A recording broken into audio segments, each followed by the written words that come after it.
বানর আর শেয়াল।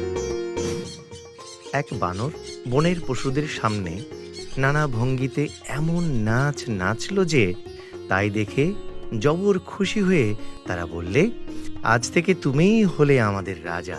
এক খ্যাকশিয়ালের মনে বড় হিংসা জাগলো এতে।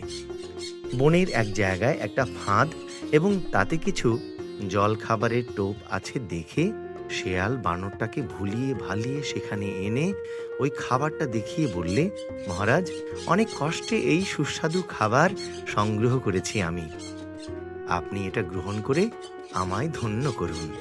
বানরটা শেয়ালের কথায় ভুলে কোনো কিছুর দিকে দৃষ্টিপাত না করে যেই সেই খাবারটা খেতে গেল অমনি ফাঁদে আটকা পড়ল।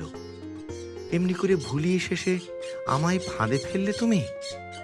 বানর শেয়ালকে যখন এই কথা বললে, শেয়াল তখন তার উত্তরে বললে, এখন রাজা হওয়ার মজা বোঝো?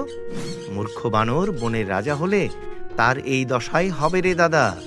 চারদিকে ভালো করে না দেখে শুনে, না ভেবে চিনতে যারা কাজ করে তাদের যে শুধু মুশকিলে পড়তে হয় তাই নয়, তাদের দুর্দশা দেখে লোকে হাসাহাসিও করে।